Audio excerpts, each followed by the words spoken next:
And my mic's on, but is the world's ears listening? Who knows?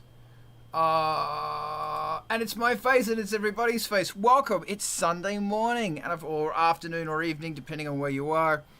And we're doing Art of Rock, where we're going to talk about how to make art happen.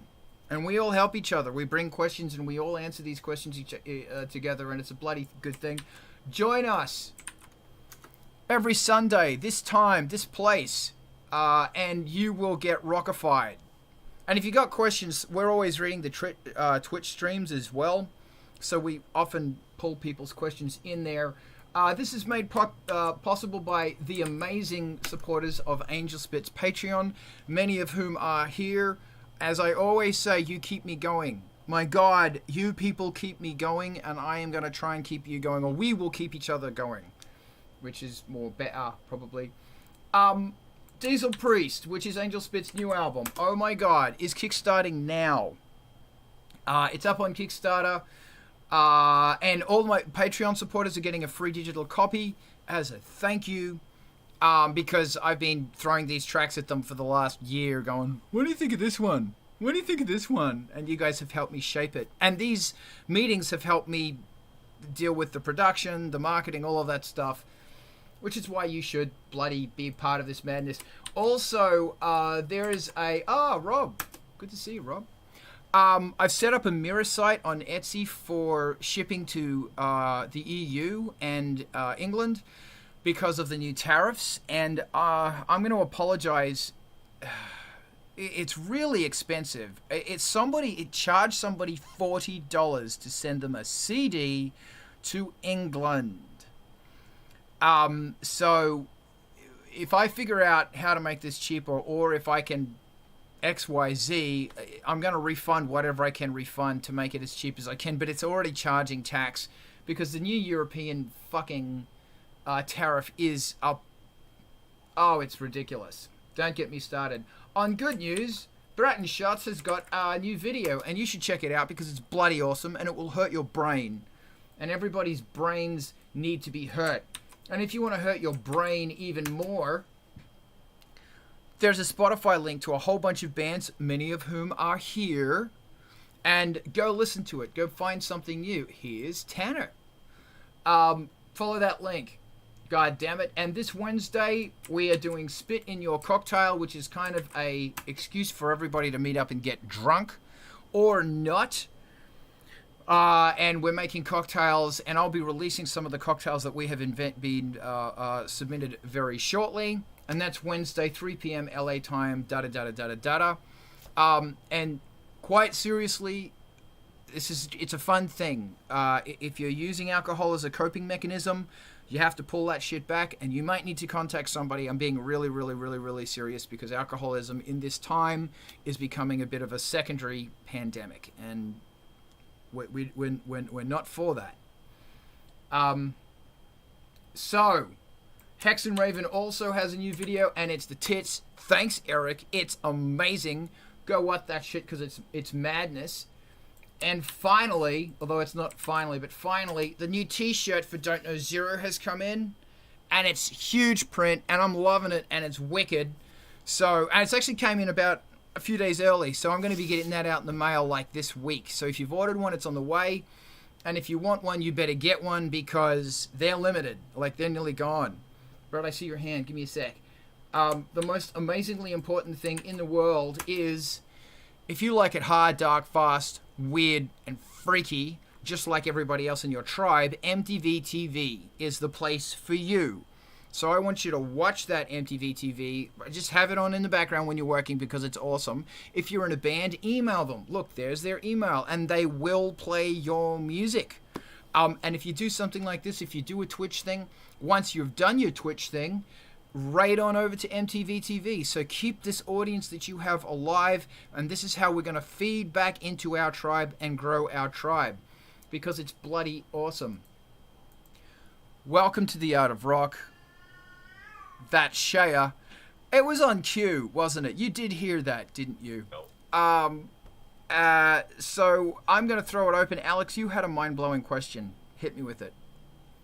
Yes, I had a following problem that I was opening my old projects on my MPC, and realized that I couldn't figure out which synth patches belongs to which sequence. God.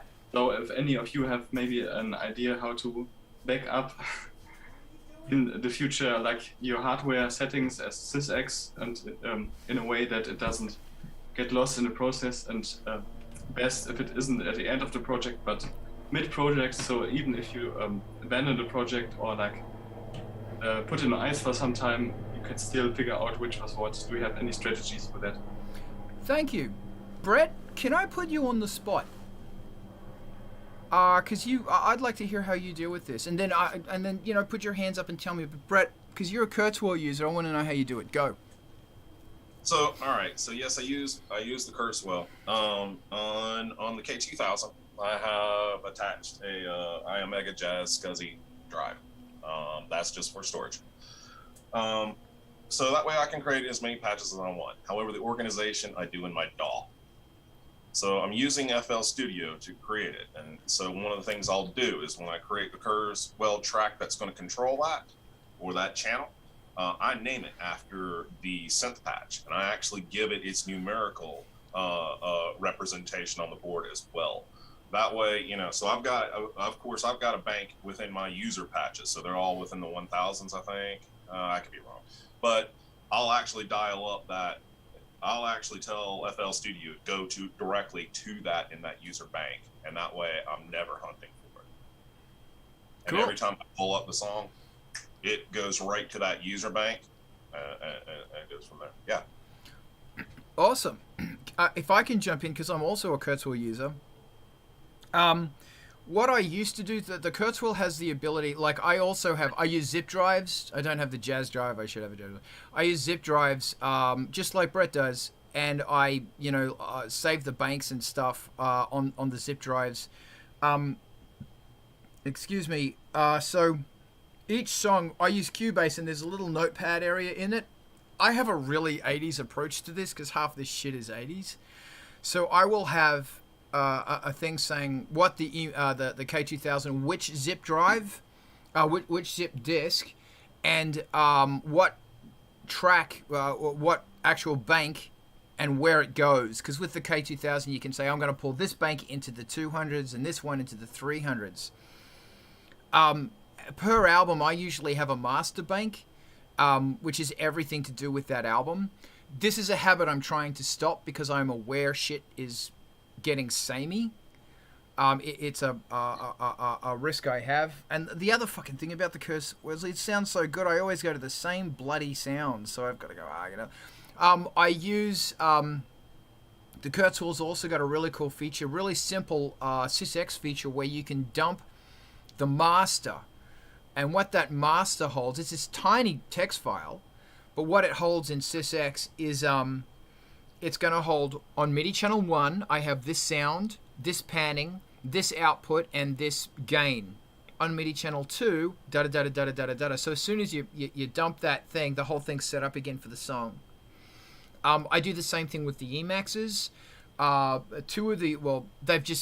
got emulator USBs. I finally caved in 2 of them. So now I'm figuring out how to deal with that shit. But one of them still has a floppy drive on it. And that floppy is, I'll basically say Emax rack has this floppy on it. And then within the Emax, you can basically save your each song's layout, like multi-timbral layout within it. But one thing I'm trying to do is have this disc is dedicated to this song, to get me out of the habit of constantly going, oh man, I love that sound, I'm going to pull in that sound again because god damn it. And with the Minimoog, it's I'll say what preset it is, and I used to hold it on the digital desk. I don't anymore. I used to hold mixes on there. I just don't. And with the modular, it doesn't have memory because it's a modular. And with the beat step, I just manually dial in what sequences and everything else is on it. So mine's kind of low tech. I can send program changes, but I've had program change confliction issues in the past where they do weird things. That's me. If anybody else has something they want to throw in, please do.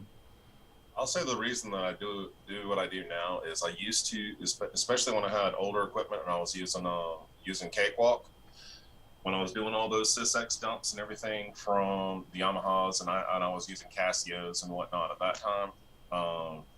And what I would do is I'd actually record the beginning of a song with a full SysEx dump of whatever the synths were supposed to be pre-programmed at that time. And when I hit play, the first thing it did is issue everything about the setup every single time.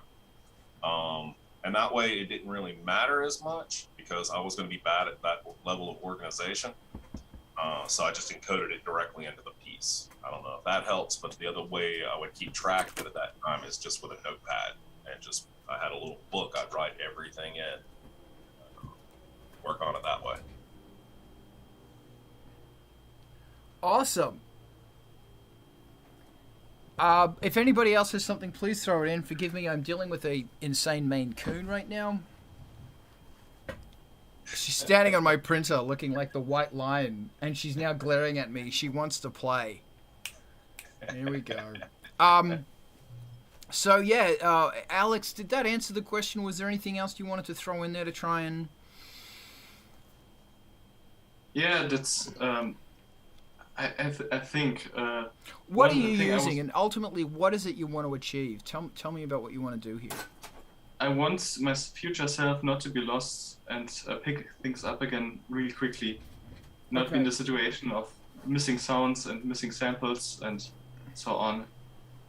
That's basically it. So you're using the Elector Tribe? What is it? The stuff? Electron Octatrack. That's it.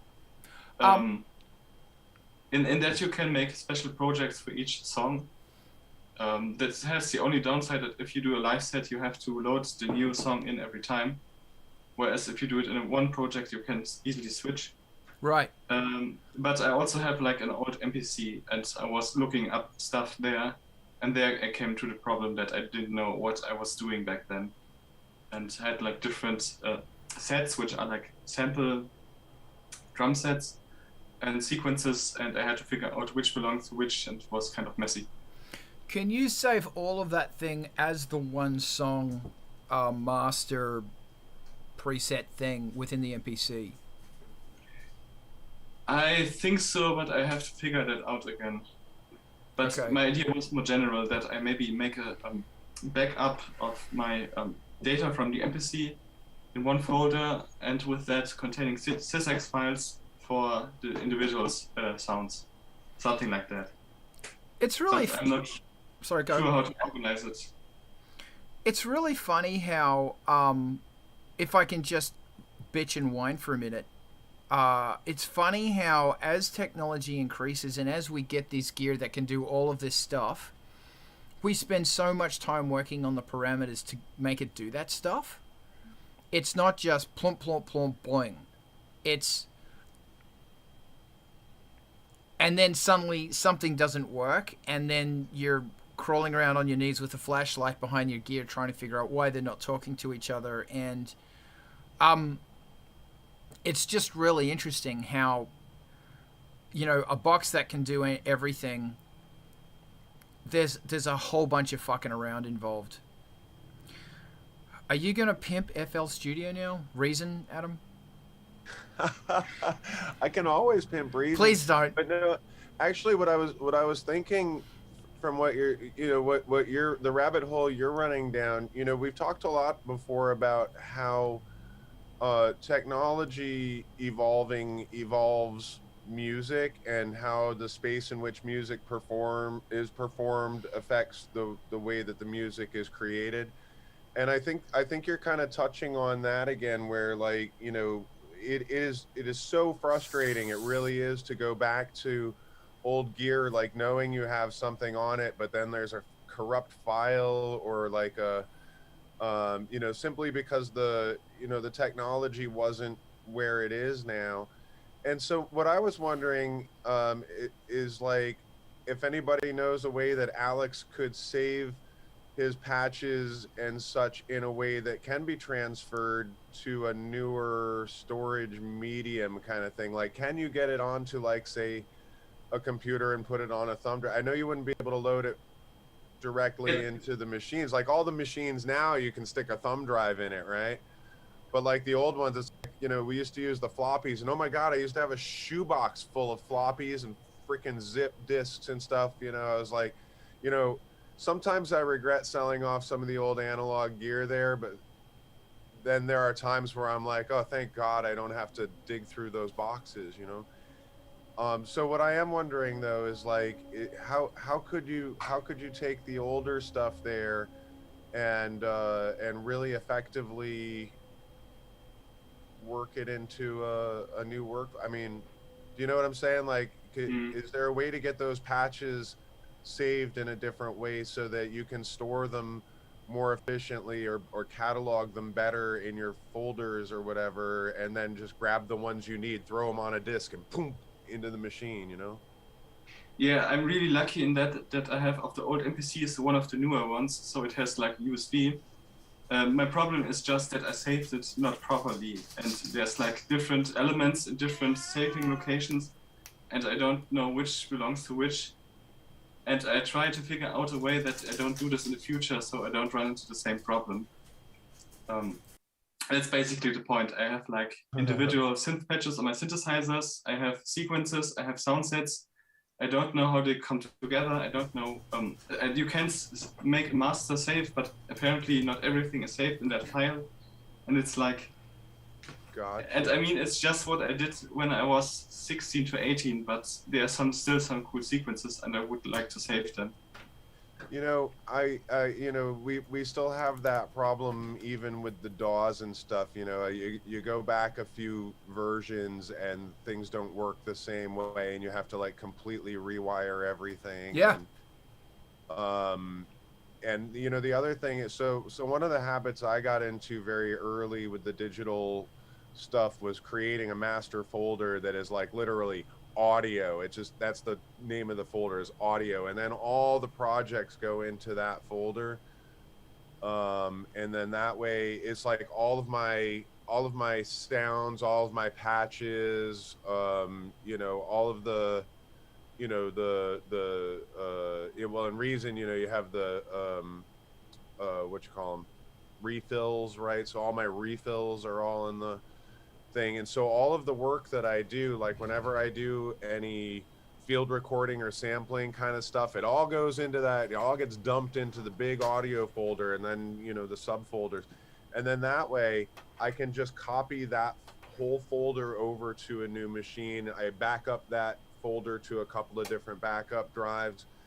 And so so moving forward, when I go back to a project, all the sound files, all the samples, all the patches, all the refills, they're all in that folder. So when I go from to a new version, I just copy, paste, and it's all in the same place, in the same index, the same folder tree.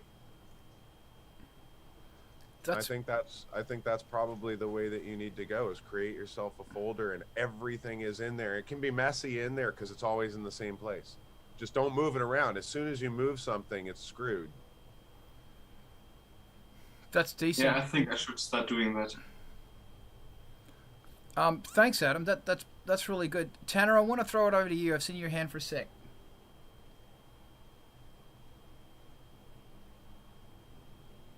Tanner, I think your mic's muted.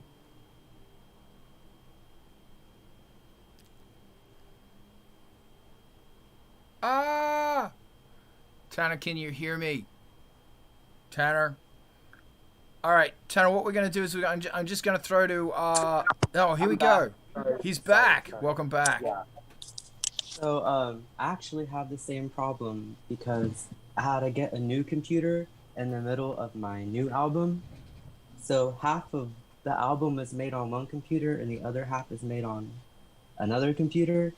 And the computer is newer. And so some of the files are like incompatible. So now I'm preparing for the future. So I'm sticking with sequencers that have micro SDs in them, so I can save all my MIDI patterns, so I can save like anything and everything I can. But the downside is that I also don't like how much space stems take up on the computer. So I've also been compromising for that too. And also, I don't like giving my stems away in remix kits. I've learned that's a big no-no now. I mean, we all share the beats and notes. Like, that should be good enough anyways.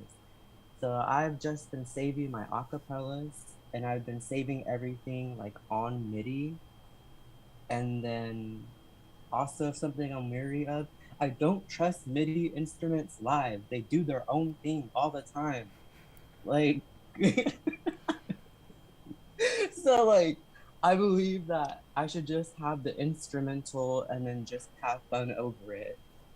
But also, I'm not opposed to performing live with an instrumental, but this is just new to me because the technology is like very new now. I mean, it's even using the USB 3 cable now. It's no longer the one with the 2 prongs, and just certain things aren't connecting right like they used to. But I do like how everything is becoming compact. So I'm just suggesting get an instrument with an SD chip.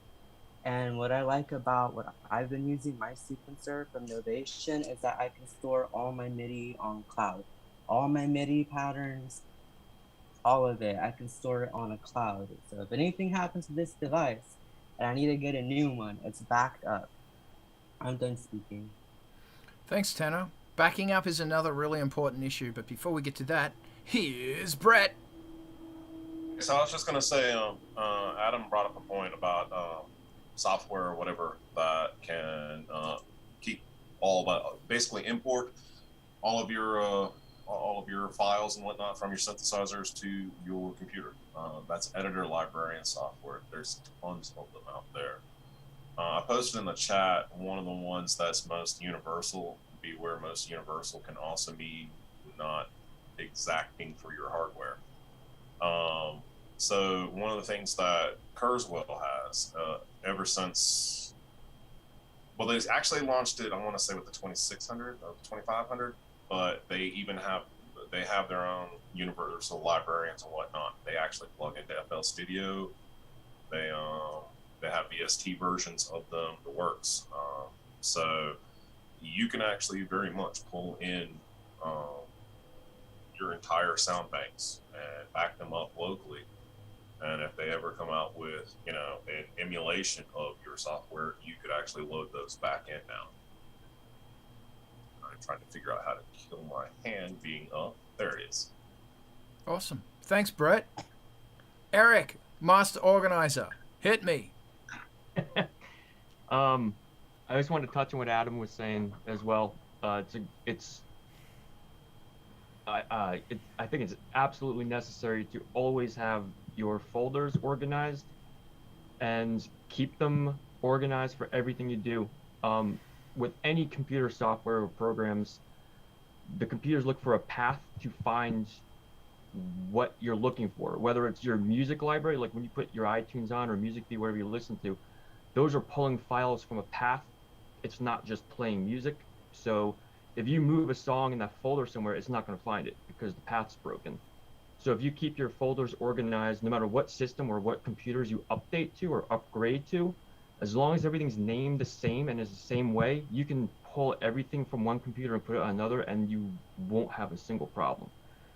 If anything's changed in any way whatsoever, you'll never find those sounds again unless you go digging through everything. And I can't say much for hardware because I work all inbox, Alex, but so I don't know if that helps with anything you have to do transferring from hardware into a computer. But I do recommend, if you can save right away, always name it and save it immediately and keep that file on your computer so everything matches the same, and maybe that will help too. But yeah, anytime you break or change a file for anywhere during anything, it's gonna be lost. For sure. Thanks, man. Alex. Yeah, at first I want to, I think what Tanner said, that I've learned that I should work mostly, focus myself into one box, and everything else should be recorded into audio so it's not lost, because then it's easier to keep things, because audio or wave files don't break like other things do.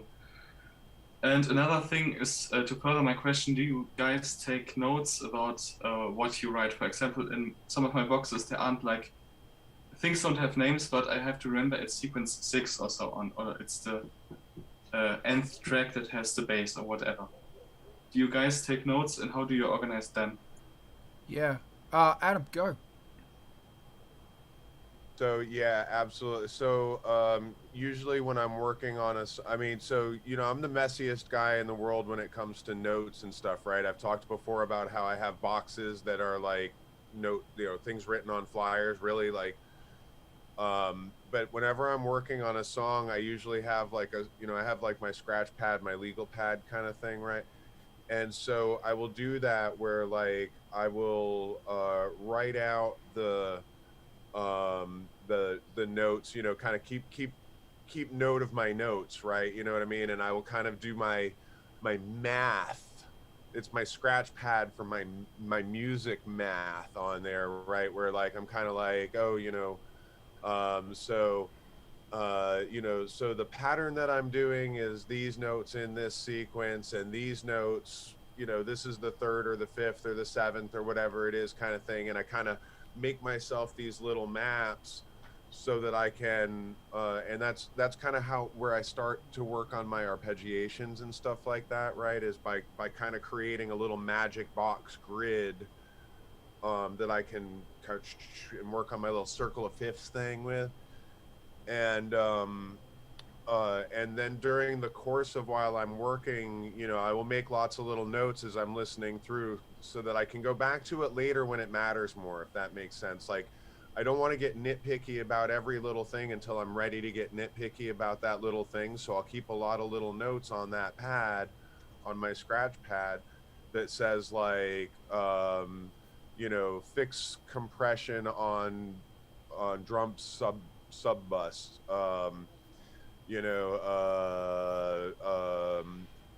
this sound too thin, this sound too boomy, this sound, I'll keep all these little notes every time I go and listen through, just kind of close my eyes and listen to it and kind of take notes and okay, that needs to be fixed, that needs to be fixed.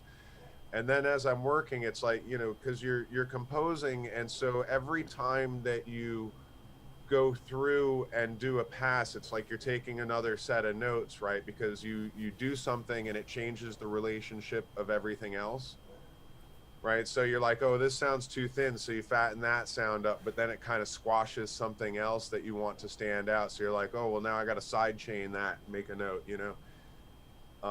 and so that's my way of doing the notes. And I do kind of, sometimes I save them because they end up in the box of things, and sometimes they just kind of end up vanishing when I'm done with the project or whatever. But I think it's a great idea to keep a little scratch pad with you and take all your notes. So you're like, the whole reason that we take notes is to get it out of our brain. It's like, in Harry Potter, he's got the pensieve, right? That he takes the memories out of his brain and stores it in the cauldron or whatever, so that so he doesn't have to remember all the details, right? And that's why we take notes, is to have external memory for ourselves.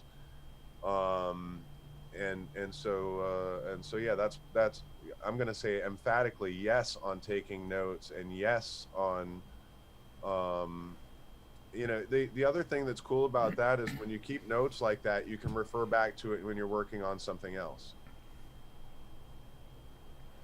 Thank you, Like Diane. the Sorry, mastering Adam. settings. Write down all your mastering settings, for crying out loud. Like, if you're working on things and you're using a lot of consistent instruments and you go into mastering and you start carving out your frequencies, like the same frequencies are going to sound peaky in every track, right? So write down all your mastering settings, so that if you lose something in the save or whatever, or it's like, you can go right back in and be like, these are all the numbers, these are all the frequencies. Cool. Thank you, Adam. Yeah, like I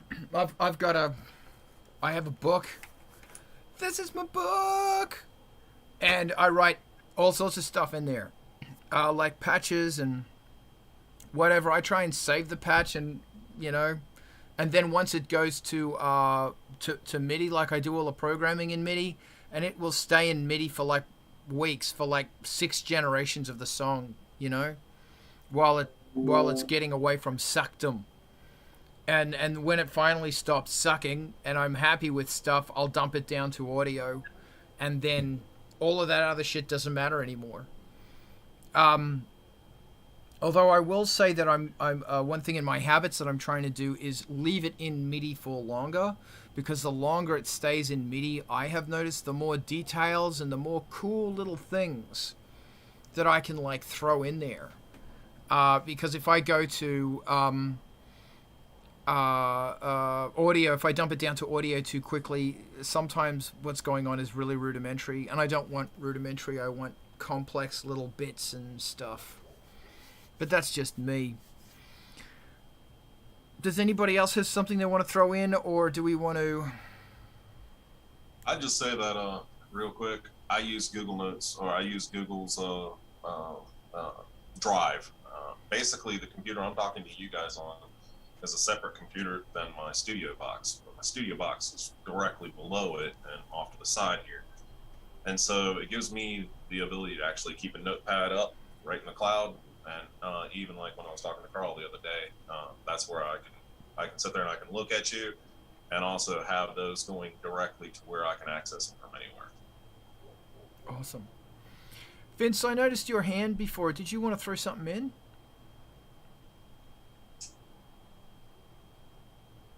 I was going to, but then somebody else said what I was going to say, so it didn't matter. Okay. Fair enough. Does anybody else want to throw anything in on this? Because if I was to say one final thing, it would be back up, like as often as you can. And I have several different vocals. I'm sorry, I was reading your note. I have several different drives for backups. Like I have I back shit up every day drive if it's really important. And then I have the big backup that I do once a month, every 2 weeks. And then I have the archive drive that once I'm done with it, get it off the computer, sit it on that drive. Eric! Carl! Las Vegas! Yeah, backup for sure. I have 2 backups just in case. And as with anything else you're doing on a computer, save frequently. With whatever you're doing, once you hit something that you're working on that you really like, save it like almost immediately, because you can tweak it and then you might not be able to get back to the setting you liked before tweaking anything. So it's always good to have a yes, Adam, that's awesome. Yes, save and save frequently, because once you lose a setting, you might not be able to get back to exactly the way you had it before. Yeah. Does anybody else want to throw in on this? Do we want to move to another subject? And that's a tumbleweed. Okay, we can talk about Kickstarters if you want. Do you want to talk about Kickstarters? Wow, you guys are so enthused today. Thank you for at least showing me your thumb, Brent. Everyone else is no, don't give a shit. I'm actually very curious on the subject of Kickstarter, because I have never done one, and I've seen you do them, and like Amanda was very successful with Kickstarter, and I've seen a lot of interesting projects go off on Kickstarter. And now, right before we started the stream here, you had said something about trying to convince us to do one for MTV TV. Yeah. All right. Now, my question for you is how would we even begin to shape something like that? We don't really have. All right. Let me. Before I do, I'm going to say welcome, Rainbow. I know you as Rainbow, but apparently your human name is Annette. It's so good to have you here. Annette's in a band called Cut Like This, Cut Like Us? Cut Like This. Cut Like This, and I'm doing a remix for these guys right now. I've had the pleasure of knowing Annette for 10 years. It's a long time. Since New York. Actually, that's 11 years since New York, so this is my dear old friend. If you have another question you want to throw in with, and just check your hand up, we're going to talk about Kickstarters. Okay, cool. Because your band should do a Kickstarter, and a bunch of these bands need to do Kickstarters. So here we go. It's going to start with a business plan. And my notebook. Excellent.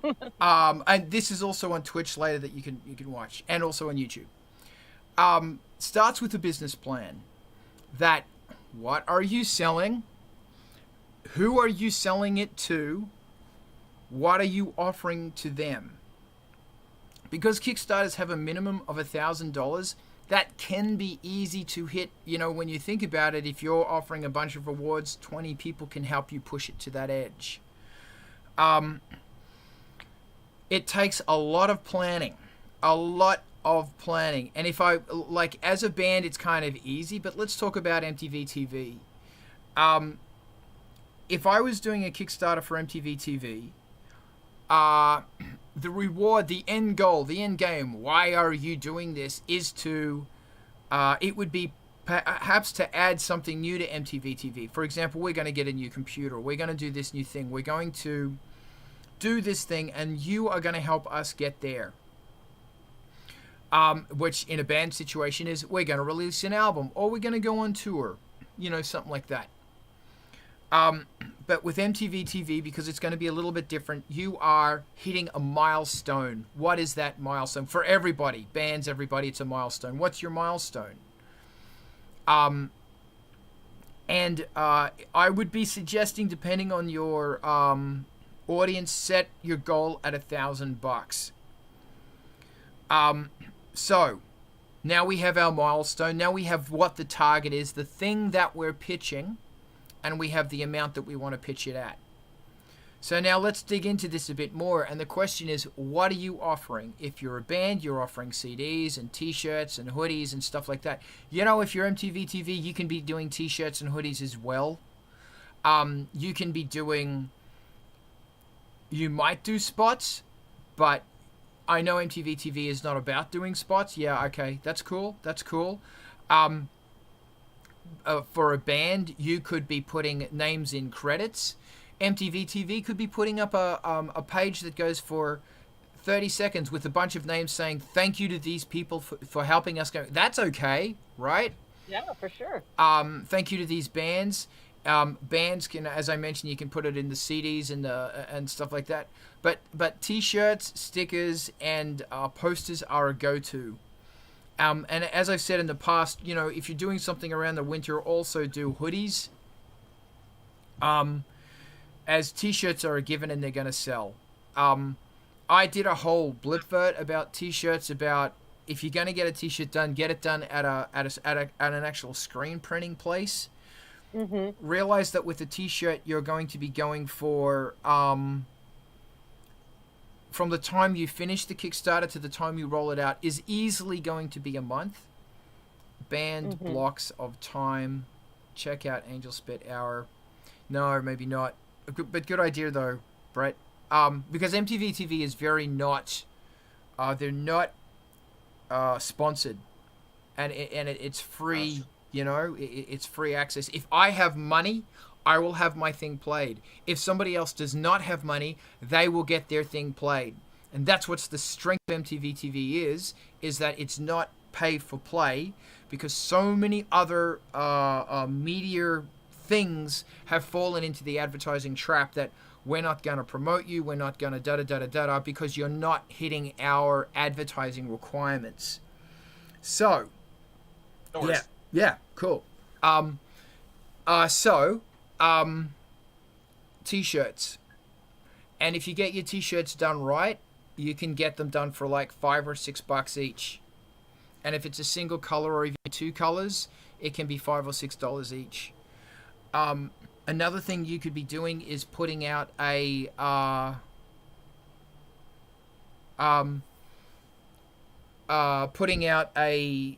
an MP3. You can get bands to contribute an MP3, and you put out an album. And it might be exclusive mixes, exclusive remixes. Some places ask for exclusive remixes, and that really pisses me off. It's because, like, man, I really want to help you out, but I don't have the time to do it. I can't do that thing for you. I'm sorry. But if bands could give you permission to put this on an MP3 that you sell on your Bandcamp, on wherever, as a part of the Kickstarter for $10, boom. my advice to everybody in the arts, and in fact everybody in the world when you're trying to make money, is run it like it's a rock and roll band. Because your audience most likely have bought rock and roll stuff before, so they are attuned to the mindset of rock and roll stuff. And it doesn't matter if you're like high class ballet, or if you're an opera company, or if you're XYZ. It's rock and roll marketing. And I think rock and roll marketing is edgy, and it's fun, and it's go get 'em. And people respond to that. And you know, when you look at a lot of advertising and stuff, I'm getting off subject a bit, I apologize. It's all got that, yeah, this is fun. Be a part of this because it's fun. So, the next thing you have to do is figure out your rewards or your perks or what people are actually getting. Here's the fucker with Kickstarter, is that they have a fee. And they take a percentage, and so does PayPal, and or the credit card. So whatever it is you're charging, you got to add 10%. And that's, look, man, I'll be honest, it's something I don't like about Kickstarter. Like, I'll make a pack, like a T-shirt, a signed CD, a hoodie, your name in the credits, and I have this kind of like Excel thing where I know each of these things have value, plus $5 for US shipping, or $10 if it's a hoodie, equals this much, because I like to have free US shipping. It's a thing. And when it comes out to that number there, if I add everything together, I'll pull a number out of my ass. It might be $100. I like to say, well, I'm going to offer it to you for $90. But remember, at the end of the day, you're probably going to get only $80 because of what everybody has taken in that cut. You must know ahead of time what the shipping is, especially if you are shipping to Europe. And that's why on my new Kickstarter, I can't ship to Europe because of the tariffs and everything else. And as I was saying before, someone bought a CD off my Etsy, and they ended up paying $40. Wow. Yeah, that was shipping. That was the tariffs, because now tariffs are built in. Etsy's got it together because they're doing the tariffs built into Europe, because the tariffs are now pretty fucking serious. And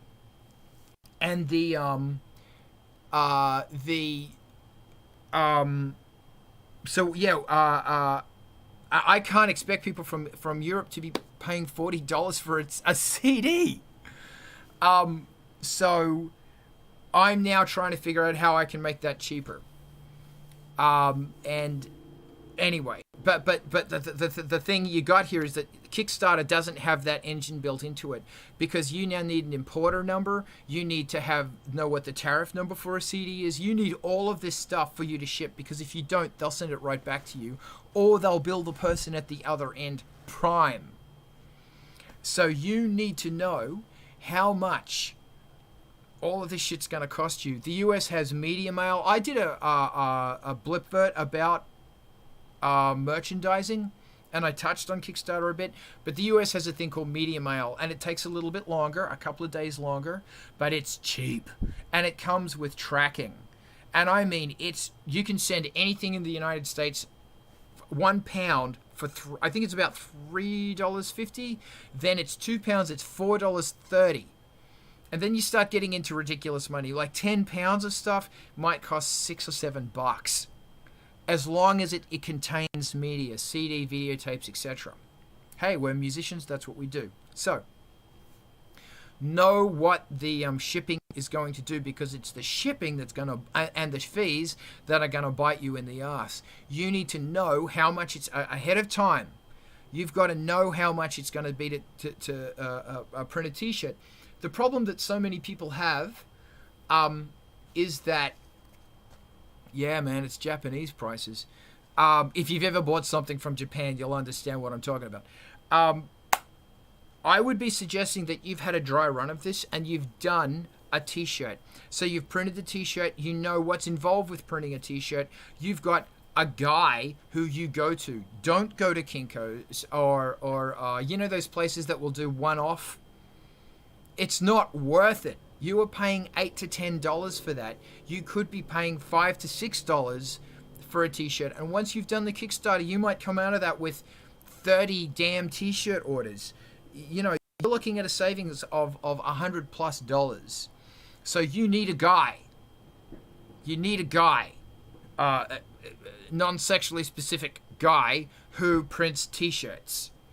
If you're going to do CDs, you need to line up before you do it who you're going to go to for CDs. And please remember, increasingly people are not buying CDs. This might be the last release that Angelspit does CDs, because people are going, yeah man, CDs are coming back, but cars aren't shipping with CDs, and there ain't no, you walk through Best Buys and there's not many CD players in there. There aren't many on Amazon either, and those that are trash. It's not like the boutique record thing. And don't print vinyl. For the love of God, don't print vinyl. Ask your audience, how many people are going to buy vinyl? Divide that number by 10. They're not going to buy vinyl.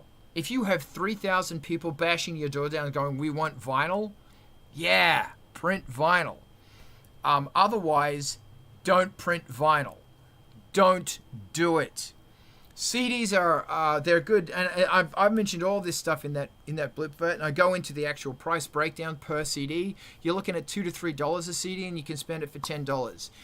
If you're signed, Kickstarting is going to be a pain in the dick because you're dealing with a record label. Alex, help me. Big question. Do you have the option that if you don't reach a certain amount of money, everything is scrapped and people get their money back? Yeah. And Kickstarter won't actually bill them until the end. So until the thing's finished, that's when they'll bill them. And not everybody honors it, which is great fun. Yeah, that's what Kickstarter will do, is if you don't make $1,000 or whatever it is you put in, you get the whole thing's panned. You don't get anything. Indiegogo does. Some people go with Indiegogo, whatever. I've done one project on that, and it was great. My only problem with Indiegogo is it doesn't have the push reach that Kickstarter has, because I've done like 7 projects on Kickstarter, and each time I'm accumulating audience. So as soon as I do a new thing, I've got this audience to draw on, who I know are funders and who I know are interested in what I do. So they're going to jump on and go, yeah, I want to be part of this. And that's a cool thing about MTV TV, is that you could say to, okay, bands who want to be part of this MP3 thing that we're doing, do us a favor and mention it to your Kickstarters. Just mention it to them. Mention it to your email groups. Mention it to your social media. Me as a band, I don't really have this much of a tribe to pull on, except you guys who are good enough to, share my stuff. But if you're doing something where you are coring with a whole bunch of bands, for example, MTV TV, get those bands to help you. I saw another hand up and then that hand disappeared. Yes, there is a wall of vinyl behind that curtain, Diana, and I'm jealous of your wall of vinyl. And you are one of the few great people who will, get vinyl. The reality of vinyl is people can't afford it. Not everyone can afford it. That's the reality. And now with COVID, because another project I'm doing, I don't know, the Glass Jar project, which is going to be kickstarting straight after Diesel Priest, Sequence 1 Glass Jar with Ice Planet 9000. I'm not allowed to show you this. There you go. I didn't show you that. Which comes with Glass Jar. That's the hold up on because of COVID and everything else on vinyl now is 6 months. I'm hearing from other places, from when you put the order into when you get it is 6 months. I'm hearing from other people it's 9 months to 12 months. Please remember that a 180 gram piece of vinyl that everybody wants, if you're printing 200 of that, do the math. That's a crate that requires a forklift to move it. The freight on that is terrifying. Eric, go. Yeah, the vinyl prices. I'm also a vinyl sucker. I buy vinyl. But yeah, the turnaround right now. I may have mentioned before too, but my friend just put a new album out, and his vinyl is not going to be for another year. It's taken 12 months to get it to him. So, and a good thing too with Kickstarter, if you do want to press vinyl, it's totally expensive, and then you have to charge people $50 for a vinyl because it's going to cost you $35 to press one. But a Kickstarter would be a good idea to do it, so then at least you can get an idea of how many people you can have it as like a top tier maybe. I don't know. But I don't recommend it either. Another thing, I did two Kickstarters before, and they were both successful. And then I tried one last year for my album, before I started this Hangin' Raven project, and Kickstarter denied me for some reason. They were like, we don't believe in you or something. Wow. And I did the same thing under the same name with two successful Kickstarters. And then last year they were like, no, sorry. So I was pretty much just like, well, screw you then. And I just did a pre-release on Bandcamp, and I mean, it worked out. But that's just a story. I had a question too. I'm getting closer to release my EP next month, and I didn't know if I was gonna have it done or not for October. But now I'm like, I think I'm gonna have it done. How long? Like, should I just set a Kickstarter up now, even if I'm not like prepared to get the album out next month? I don't even know if I'm going to do CD or not, because I don't really know what the time frame is going to be. I wasn't planning on it. I was just going to literally do it digitally. So what would you suggest? Like, what's a normal time frame? I know like people are like 30 days do it, or 60 days, or 2 weeks, or. All right. This is a great question. Let me break this down. And Annetta, by the way, if you've got a question, there's a little hand icon. Click on it, or wave like this. I want to come back to that. The first thing I want to say is that if you're selling vinyl, make sure that at the bottom tier, it's just the vinyl and the MP3, so that they can get that thing for $40 instead of having to also get a hoodie, a t-shirt, and just make sure everything's... And Kickstarter now has add-ons as well, where you can go, oh, well, I'll get this one, plus I'll also get that one from a high bracket thing. So here's the thing with the Kickstarter. If you're selling a t-shirt, because rock and roll is built on t-shirts. Hey, I want to get into rock and roll. Print a t-shirt. Does that album cover look good on a t-shirt? Like, seriously, this is what's really important, is because from this t-shirt that's costing $20, I made it for $5. For the thing that I'm selling for a CD that is $10, I made it for $3. The actual amount of money that I'm making is more per t-shirts. I went on tour with a very big, very well-known industrial band. They didn't even sell CDs. They just sold t-shirts because their record label and everything else wasn't making it an attractive option for them to be selling a $10 CD to a market. It just wasn't worth it. So the thing to... Hold on, I see you in Eder. I'm gonna throw to Alex, then I'm gonna throw to you. So here's the thing: is that with the Kickstarter, it finishes. So you say 30 days. So let's say from now, I actually have this spreadsheet that I need to make because we're gonna hit this again. And this spreadsheet says, what date are you going to release the album?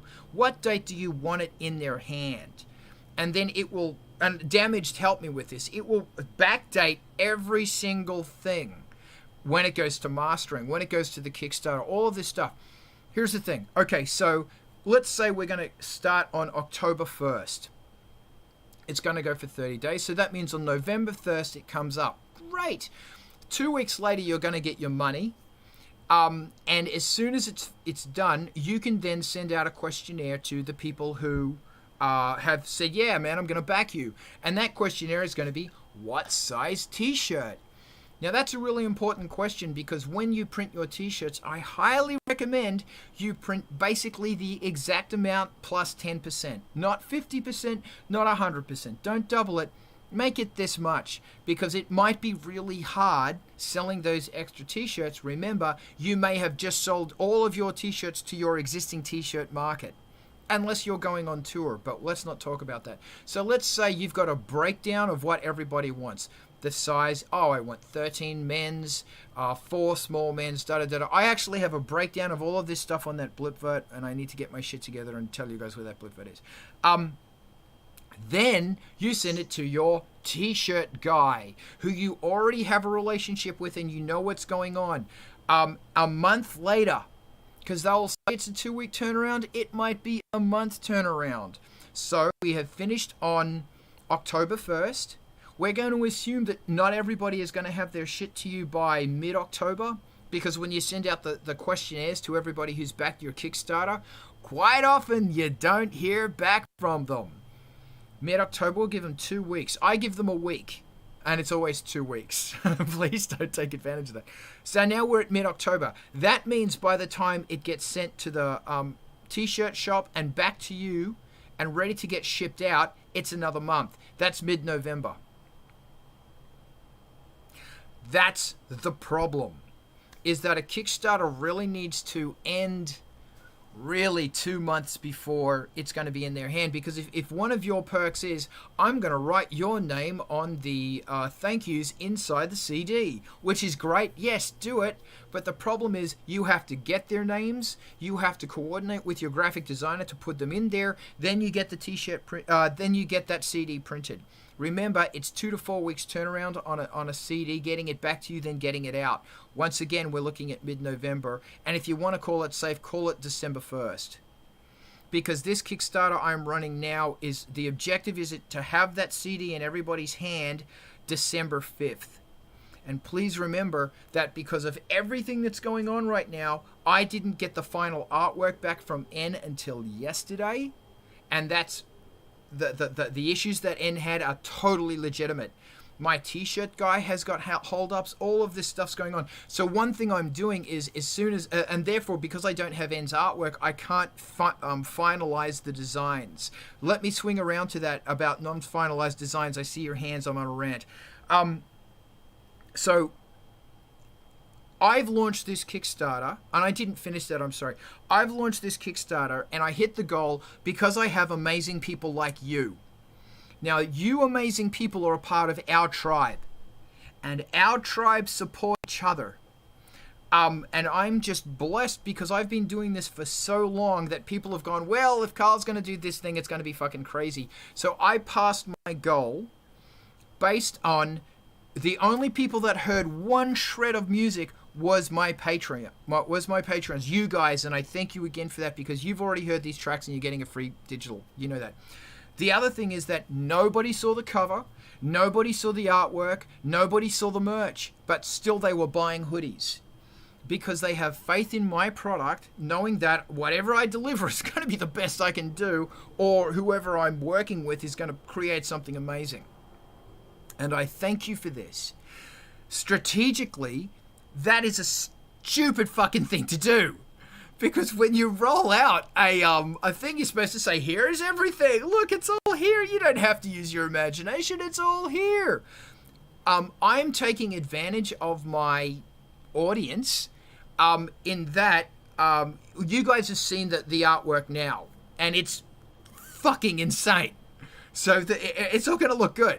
It's going to look terrifying. The good thing about what I've done is now I have an excuse to do a secondary rollout.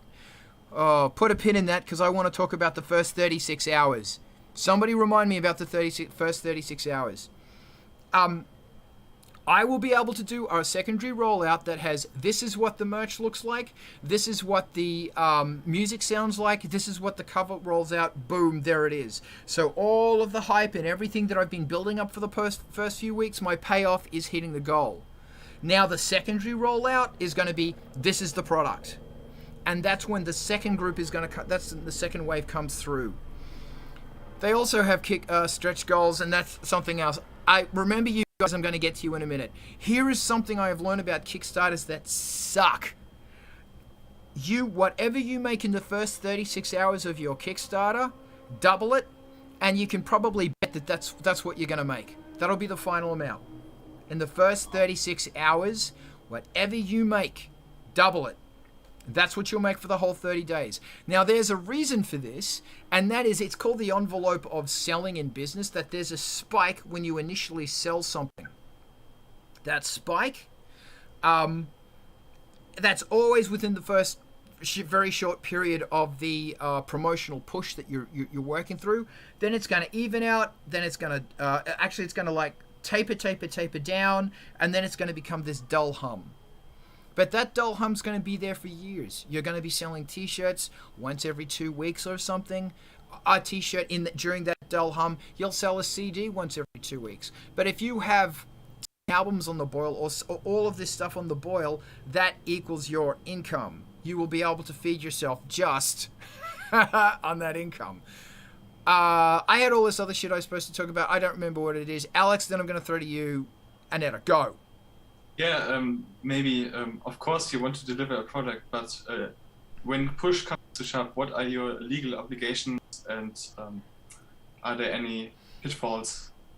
Yeah, well, if you get too many bad raps from Kickstarter, it's people will stop supporting you. And I am lucky that people keep supporting me. I have about a 99% package receive rate. So if I send out 1,000 packages, 990 are going to make it there.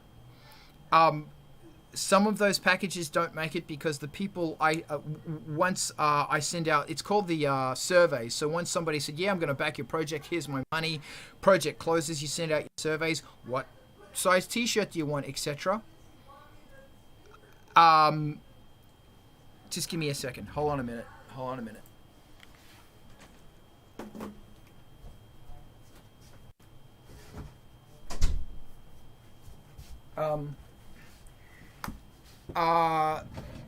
Sorry, I'm back.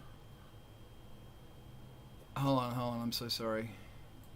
Sorry about that. Okay, so, yeah, once you send those things out, sometimes people don't check the email that they have registered to Kickstarter. So I have to go onto Facebook and I have to try and find that person. I'll send them 10 emails. What's your address? What's your t-shirt size? How do we do this? Let's go. Because I don't have that information. And unfortunately, about 10% of the people, that's what's going to happen. Was there a part B to that question?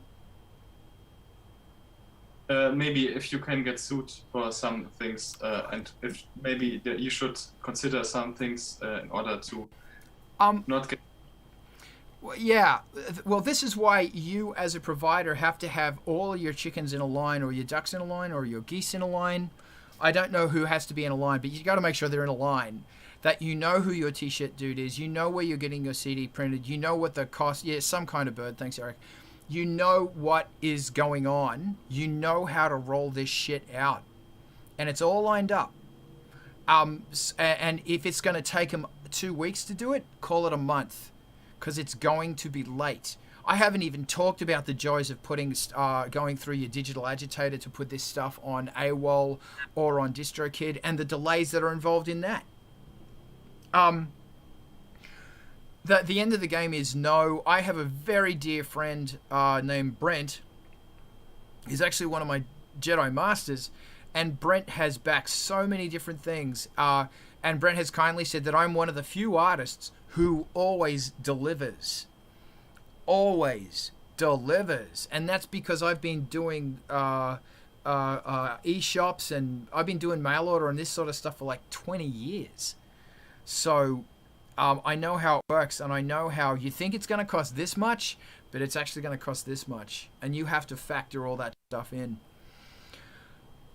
Did I answer your question? Yeah, you can't be sued. Mark, you're right. But they'll cancel you and say shitty things. Was there anything else I can help you with there, Alex, before I throw it to the amazing Annette? I think you can't be sued is the answer I was looking for. Yeah. Of course, you don't want to defraud anyone, but just in case maybe someone tries to pull something or something bad happens. And yeah. Well, just I'm not a lawyer. Do not cite me as a lawyer. Important. There are so many cases of people. I've backed Kickstarters for my friends and I haven't got it. And sure, they're my friends, but for me, I can't do that. I've got to deliver. Really quickly on that note, because I'm going to be doing the Kickstarter mail out in late November, December, I'm going to need stickers and stuff to throw in. Gee, I wish Grim was here. So if you guys have got stickers or postcards or small things that don't weigh much, send them to me. We'll talk about this more offline, so that you can send out. I can send your stuff with my stuff to help you promote. You have 2 months to get me stickers. Annette, I'm sorry, My mother-in-law is a netter. Talk to me. Hold on, you're muted.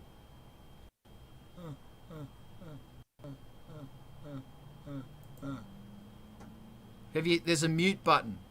You got I see it. All right. Okay. I'm back. All right. So I just wanted to suggest, I had a lot of really good success recently at a show. I decided to try an experiment with merch, and I decided to try to be creative and to do some merch that was not necessarily branded, but still in line with like the stuff that we do. And I think this could be useful for anybody that's doing a Kickstarter as well. I ended up, I made these really, our logo has two chainsaws crossed with each other. So I made this little chainsaw pin from like Sticker Mule. Didn't cost that much. It sold like hotcakes at my show because it was a horror punk show. And of course, horror punks love some chainsaws. It says "killing it" on it, which is pretty cute. So yeah, I recommend that people try to be a little bit creative with stuff and don't think that you're just stuck with doing only stickers and shirts and CDs and stuff like that, especially CDs, because as we all know, CDs are slowly but surely going the way of the dodo. But yeah, I definitely recommend being a little bit creative if you have some creative talent. It didn't really take that much to do pins, and these are pins are really popular right now because people like to put them on their jackets, and especially for me, it's my my horror punk friends and that are super into our stuff. They like to wear battle vests. So think about something that would be useful to your fans, something that they would want to rock. I also ended up doing these like horror punk pins. They're kilt pins, and so yeah, just be creative and think of other things as well. And you can have a more successful Kickstarter when you have unique rewards for people. I absolutely agree. And so here's the thing is I used to do that stuff. Yeah, I remember your necklaces and yeah. stuff. And the problem I came across was that there comes this point where, because my gift to the world is writing horrible music to give people nightmares. That's what I do. And my gift to the world isn't jewelry. It isn't all of this other stuff. So I made this decision that I was going to focus on what I do best, and ultimately what my audience are interested in. Ultimately, and if there's somebody else in the band that does that stuff, that's great. I've found that with a Kickstarter, or when you're doing something in bulk, it's always excellent to have a situation where you've got a bulk thing set up. So what you're selling is bulk constructed merchandise. Sure, having stuff that is not bulk, great. Yeah, do it. I'm all about it. But remember that this is a thing about Kickstarters as well that's kind of a trap, that people go, oh, I'm going to do phone messages. Phone message. What a brilliant idea. I'm going to do a phone message. Hey, this is Carl. You're listening to this person's not here right now. Great. But remember, it doesn't sound like there's a lot of work involved in that. But when you add it all up with all of the other stuff, you might end up with a mountain of work. So with that stuff, it's brilliant. Yes, I love it. My advice would be try and do as much of that stuff before as you possibly can. So when you go into the thing, there's going to be 10 of them, and we've already made them. That might make it easier. And I can't stress enough, it's such a good idea. And offering this unique stuff that here, we did this stuff with our hands, great.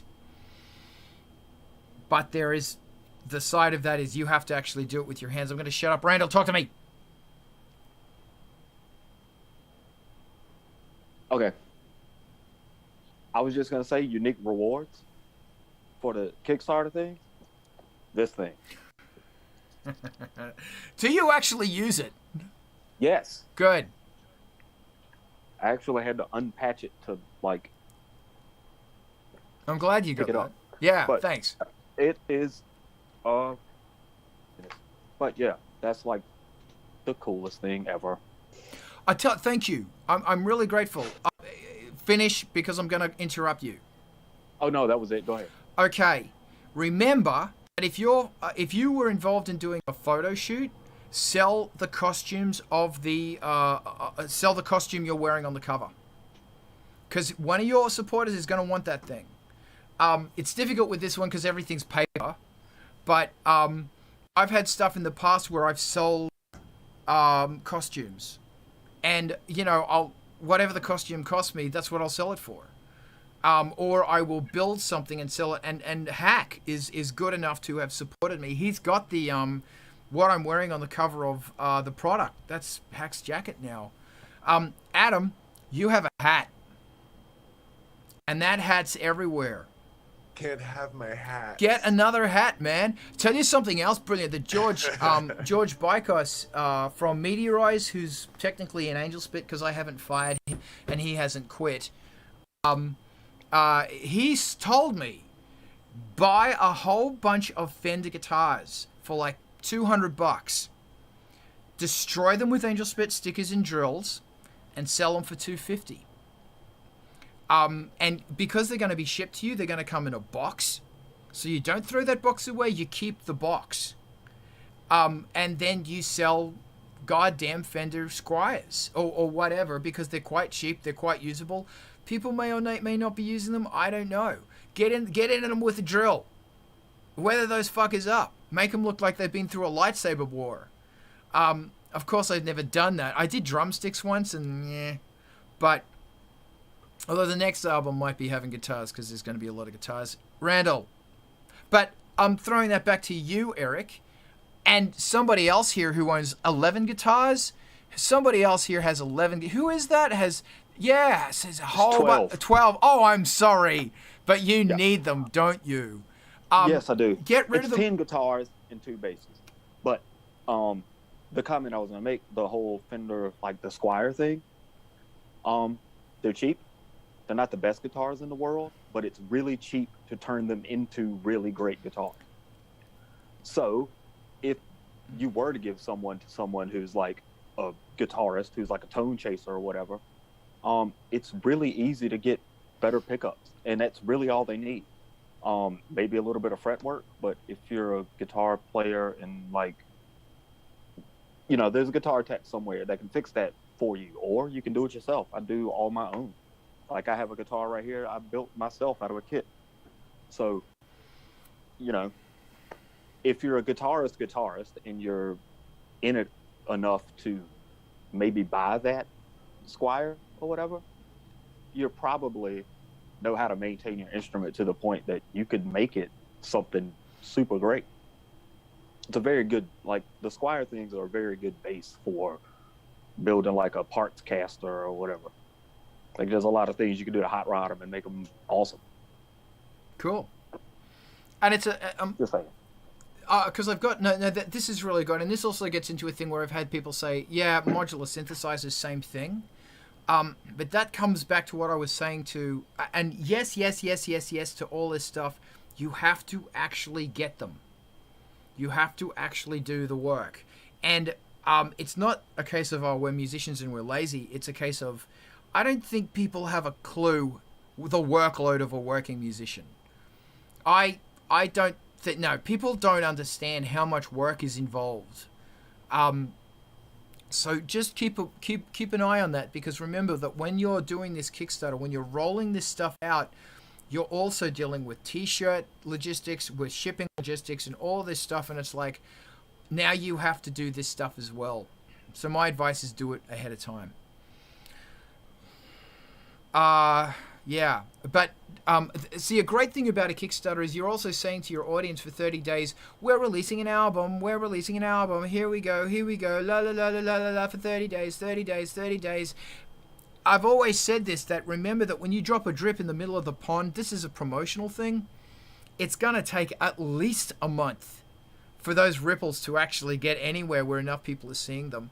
My fear is it takes 6 months for them to get to the edge of the pond. So when you release something, all of your audience won't figure it out for at least 6 months. maybe 3. I think it's 6. Some will say a month, but yeah, whatever. Does anybody else want to ask me about this really fun topic? I hope I'm not talking you out of it, because I think it's a great thing. Do it, especially MTV TV. And this is fantastic because I'm the one that would be running the page. So. Right, or you're going to be going through the notes that are written on envelopes and bits of random things and trying to decipher it from the hat, the big black hat. Wasn't that no, that was a King's Red hat. So somebody asked me a question, even about marketing, even about merch, anything at all. Or something different. Okay, I've got a little bit of a thing right now. I'm writing up a press release and I'm including things in it, and I want to make sure I'm not missing anything in my digital press kit, at least that I have available to me. Okay. So, I mean, run by what I've got. I've got high-res and low-res images for both artists because it's a collaboration. And I've got high-res and low-res copies of the album cover. I will have, in a moment here, as soon as I finish formatting it, a PDF file of the press release, which I will also have the text of that will be the body of the email, so that it's easy to read. They don't have to download anything. I'll put a Google Drive link into the digital press kit so that they can get it if they want it, but there's no attachments on the email. That way it's more likely to be opened. And, what's the other thing? Oh, copy the song. I created a private SoundCloud link so that it'll go in the press kit. Okay. Or on the press release in the email. May I'm I? missing anything. And contact info. I've got social media and contact info for both of us in there too. Do you have my email? Yes. Great. I would be suggesting actually have a 1 track or maybe 2 tracks.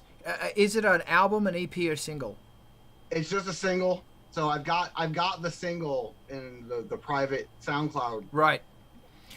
In there. All right. And I've got a copy of it in the digital press kit. Right. This is a really interesting one because one school of thought says put a copy of it in there. The other school of thought says use a SoundCloud, and if they want an MP3, make it really clear that we'll send you the MP3. I don't know. This is something I'll throw open because I know a lot of people here have done press releases and stuff. I would be saying, me personally, I'd send them to a private SoundCloud, and I would say, if you want a copy, just let me know and I'll send it to you.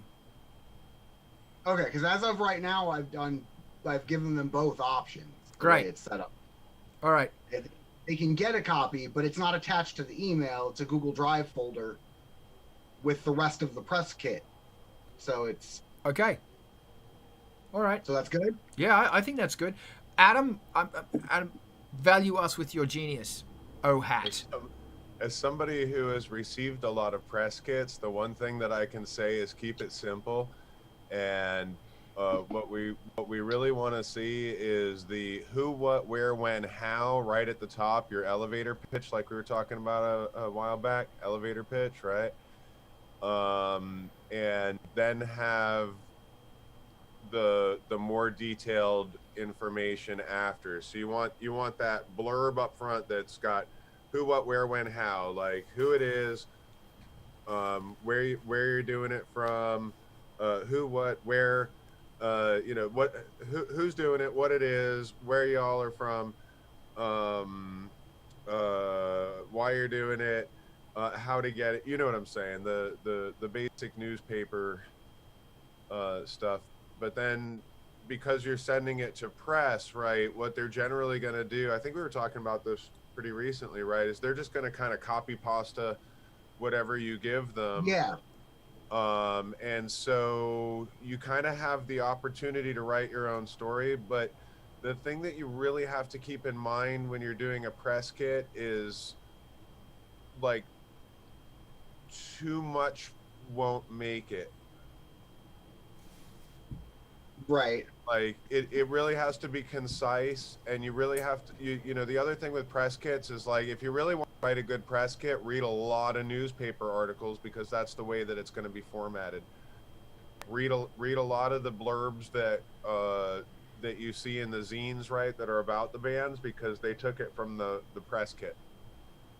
And so when you see ideas that you like, you can kind of, I mean, I don't recommend plagiarizing, but like the formats and the style of it all, it's kind of like you can go to a website and find like how to write a resume, Yeah, I did that. I actually got a template from, like, I didn't use it exactly because it wasn't a downloadable thing I could copy, and also I kind of want to give it my own thing, so it's not exactly the same thing everybody always gets, but I don't want it to be too far off because I want it to still be recognizable as this is what this is. Yeah, so I took that and I kind of took the idea there and put the information in, and I wrote my own stuff, but it's roughly formatted somewhere between a business letter and a typical press release. That's kind of what the important thing is that formatting for press. Thank you. So I think my advice would also be find a band in your genre, because that genre hashtag is so important. God, we hate genre. I don't fit into a genre. I hate genre. It's really important.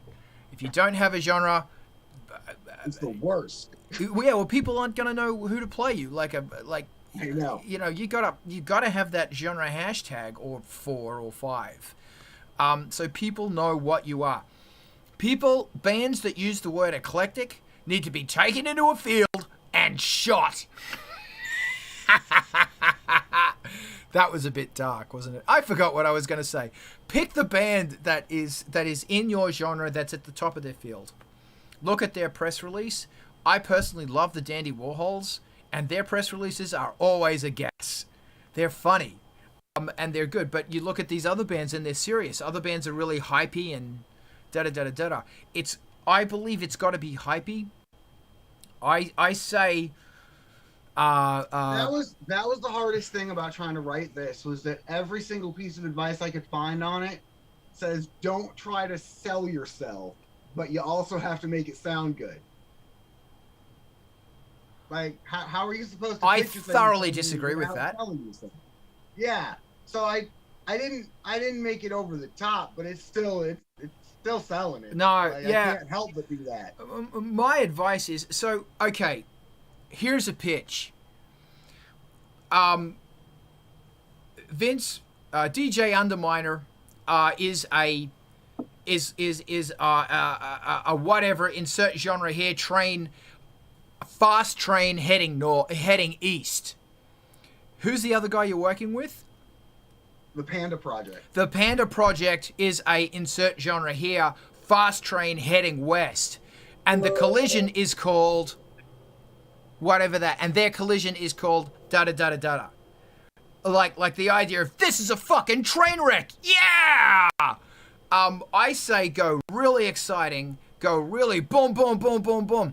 Because the press might not want it, but their fucking audience do. Let me tell you. Well, I'm gonna send this to you anyway, because you've said send you press releases. So all right, that's what I'm gonna do with it.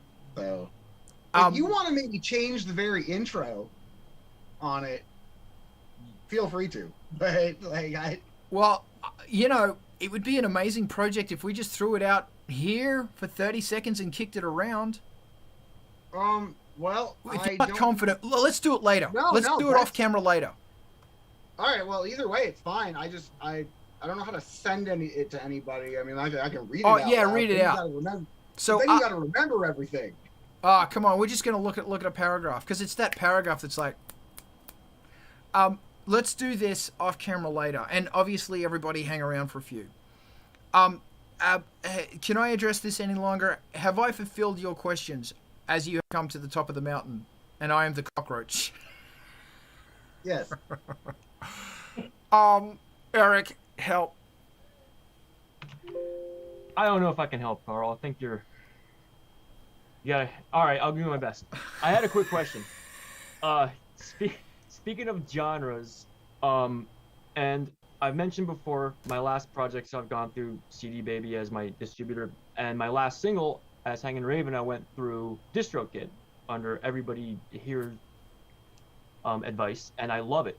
However, as we mentioned before, there's no industrial tag for DistroKid. What do you guys?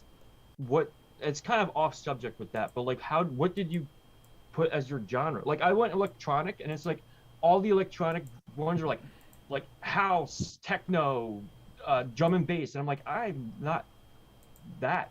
Like, what did you do? Yeah, this is a problem across most platforms, is that you can't find an industrial genre when you're trying to put music out there. Like, I don't know how it shows up on Spotify, because according to Spotify, it doesn't exist when you try to look for it. Yeah. Okay, if I can actually pull up I found EBM. I don't consider myself EBM, but I found EBM, and I know you can find industrial under Detroit Techno. Industrial is in there. Okay. Really? Yeah, I know, right? Hold on a minute. It depends on how you go about it too, because sometimes when you put a certain genre in, the subgenres won't pop up till you put in another subgenre. Then you'll find what you're looking for. Yes. Okay, I got it. Here it is. If you go electronic, so this is in AWOL, which is the guys I use. Boom.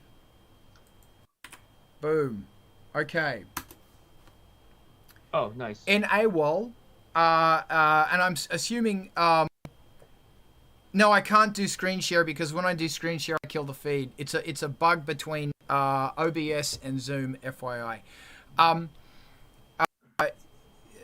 So in AWOL, assuming DistroKid's the same, because it's all basically sucking up the ass of Apple Music. Did I say that? You go electronic, then you go techno, raw, deep, hypnotic, and there's EBM. I mean, how raw, deep, and hypnotic is EBM? That's the best place in the world.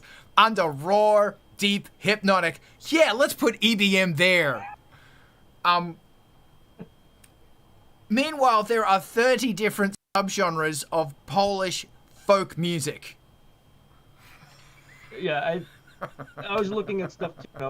When I was trying to decide, I'm like, how I didn't even know some of these existed. Yeah. And like these genres, and like industrial's been around forever. And yeah, I think if you also look into alternative metal or alternative rock, there's something in there. But I went through every one of them, and they're changing all the time. Like, I wanted to do this thing where it's like, hey, everybody, let's get together and let's send them an email and say, what about industrial? But we never actually did that. So, yeah, we should. Thanks, Vince.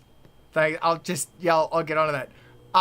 What else? I didn't answer your question at all, Vince, and I didn't answer yours, Eric. Because I'm a bastard. Yeah, I love folk EBM. As far as genre goes, I tend to put it under electronic and experimental, because that covers pretty much the range of the way I operate. And then from there, if I do go with a subgenre, it's whatever happens to fit the track I'm releasing best, because I've been doing a lot of singles lately. Yeah, and DistroKid actually forces you to pick a subgenre for electronic. You can't skip a subgenre. Yeah. You have to have it, which I thought was weird too. Yeah.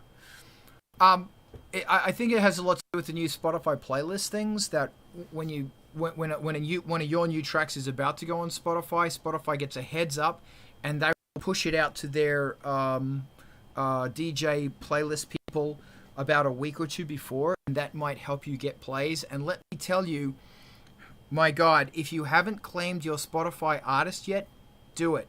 Just Google claim my Spotify artist, and it'll come up as to how you actually do it. Once you've got that, you can put a header in, a pretty little header and a pretty little icon, and you can say, hey, this is my PayPal, go give me some tips.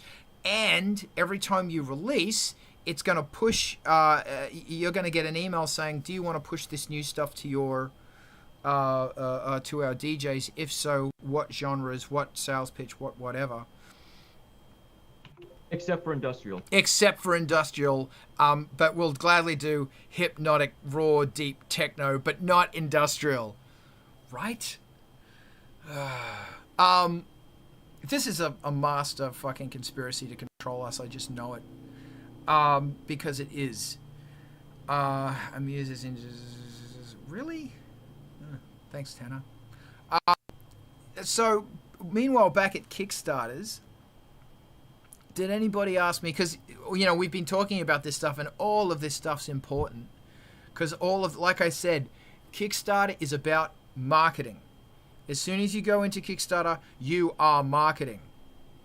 And you have to have your marketing caps on. So, I mean, if you're in LA, I've got a t-shirt guy. He's very good. Takes a month, but he's very good. Does anybody else have a question about... Oh, I feel like you guys are all just spinning deflated now. Every time we talk about business, it's deflating. Oh, we're talking about press releases, and I know. But if anybody else wants to ask a happy question, like, I've got a new sampler, and I'm going to distort it. Yeah, let's talk about that. Or we could talk about press releases. I actually like talking about press releases. We haven't even started talking about tax yet. I love talking about tax. It's an in-joke. But we're really... I'm just... Wow, the view is just fucking out of here talking about tax. See you later. This is a really good stream in case you're trying to go to sleep, because we're going to talk about tax in a monotone voice. Does anybody have anything they want to talk about? Upholstery tax. Anything at all? We want to keep talking about the Kickstarter. We didn't even scratch the surface on that one. This might become a thing where you're going to go away and think about it and then come back with more questions about Kickstarters. And don't release a fucking album on Bandcamp Friday, because everybody else does. Release it on the Wednesday. Yeah. Doesn't that play against a little bit when people are already coming to the table searching for new music? Well, yeah, but the problem you've got is that everybody is screaming it at the top of their lungs on social media. They're going, yeah. Bandcamp Friday, put your links here. And what's really funny is on Bandcamp Fridays, I found that my sales are the lowest. As opposed to, like, you know, if I release something on a not Bandcamp Friday, I will get this much. When it is a Bandcamp Friday, I get this much. Because you're up against every single other person. And the amount of money you save isn't really worth it. I mean, da-da-da-da-da-da. You think maybe that has something to do with having notoriety versus not? No. It's like if you don't have any, maybe you would kind of be better off on that day. And if I don't know, maybe. See, I think it's because it's because there's so much traffic going on and everybody's screaming about it at the top of their lungs. Like, even when I will send out an email message and go, okay, everybody, here we go. This Friday we're going to be releasing this single or something. It just doesn't seem to yield. So, I mean, I invite you to try it. I invite you to work around this and then come back and tell the group. That sounded very therapy just then. Actually, that sounded kind of culty. Go into the world and try it. Then come back to the group and tell us if you had success. Yes, master. Right. So, does anybody want to talk about something else?